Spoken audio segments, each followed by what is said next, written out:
Should you pay off debt or save for retirement?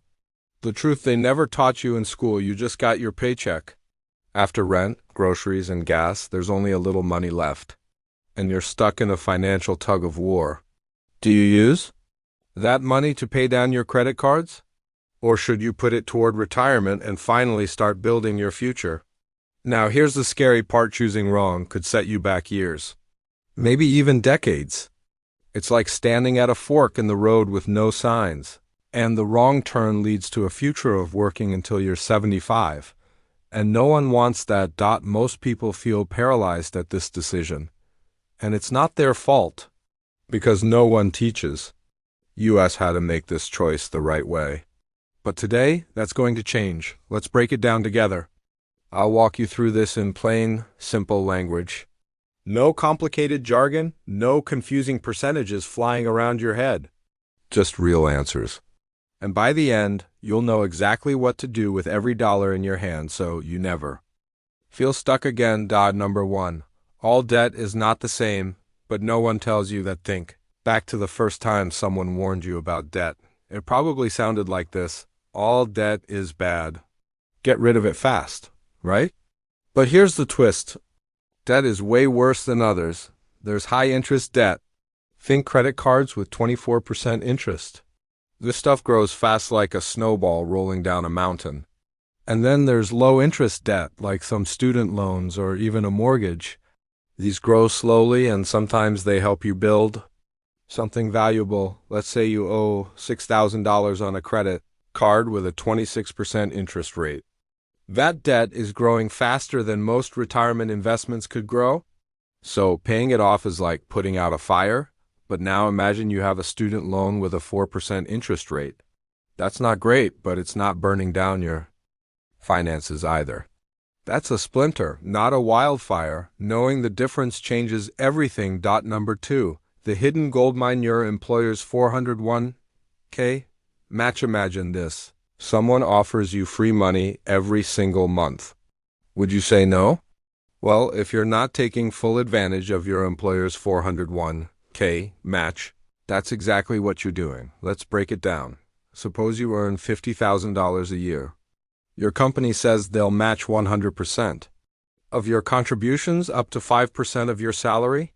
That means if you put in $2,500 a year, they'll also put in $2,500. Just like that. For free. That's a guaranteed 100% return. No stock or investment on earth offers you that. So even if you have debt, even if you're behind, you never want to skip that match. It's not just a benefit. It's your future knocking on your door with a gift in hand. Always grab the free money first. Number 3, use the avalanche method and melt the worst debt fast. Let's say you have 4 different debts. Credit card A, $7,500 at 25%. Credit card B, $3,200 at 19%. Car loan, $10,000 at 6%. Student loan, $15,000 at 4.5%. What most people do is pay a little here, a little there, and get nowhere. But the smart way? It's called the avalanche method. You make minimum payments on all debts, but then put every extra dollar on the one with the highest interest rate. In this case, credit card A. Once that's gone, you roll that same payment into credit card B, then the car loan, then the student loan. It's like knocking over dominoes one by one. Except every debt you clear out saves you hundreds, sometimes thousands of dollars in interest. Number 4. Why retirement needs you to start way earlier than you think. You might be thinking, I'm in my 20s or 30s, retirement is decades away. I'll get to it later. Let me show you why that thinking is dangerous. Meet Amanda and James. Amanda starts saving $200 a month at age 25. She saves for only 10 years, then stops. James starts at 35 and saves $200 a month until age 65. He saves for 30 years. At age 65, Amanda has more money than James, even though she saved for less time. Why? Compound growth. When you give money time to grow, it doesn't just grow, it multiplies. Your interest earns interest. And that's what builds wealth. So even if you can only save $50 a month right now, starting now beats waiting for the perfect moment. Because the perfect moment might never come, but time keeps ticking. Number 5. What if you feel too broke to do either? Let's be honest. Some people are living paycheck to paycheck. Every dollar is already spoken for. So how are you supposed to save for retirement or pay off debt when you can barely breathe? Here's what you do. First, track your spending for 30 days. Look at everything. You might think you know where your money goes, but chances are some of it's disappearing into things you don't even notice. That $8 subscription, cancel it. Weekly takeout, cut it in half. Grocery bills ballooning, start meal planning. Even finding an extra $100 a month can be life-changing. You could split it, $50 to your credit card, $50 into a Roth IRA. And guess what? That momentum builds confidence. The more you take control, the more control you get. You're not stuck, you're just one smart move away from starting. Number 6. The emergency fund dilemma. How much is enough to feel safe? Here's the curveball. What if you don't have any savings? Should you save for emergencies first, or just dive into debt payoff? You need a buffer. Life throws, curveballs, car repairs, dentist visits, surprise bills. If you don't have at least $500 to $1,000 saved, every little surprise pushes you deeper into debt. That's like digging a hole while trying to climb out of one. So, here's your first step. Build a mini emergency fund of $1,000. Fast. Then, you can focus on your high-interest debt while knowing that a flat tire won't ruin your whole month. It's not about having a 6-month fund on day one. It's about giving yourself enough breathing room to stay in the game. Number 7. When retirement feels too far away to care, remember this: there's a reason retirement feels invisible. You can't see it, you can't touch it. And there's always something more urgent: rent, groceries, debt. But here's the dangerous lie: I'll get serious later. Later turns into never. And you wake up at 50 wondering where the time and your money went. Here's the secret: you don't need to max out your retirement plan tomorrow. You just need to start, even $25 a week, even $10.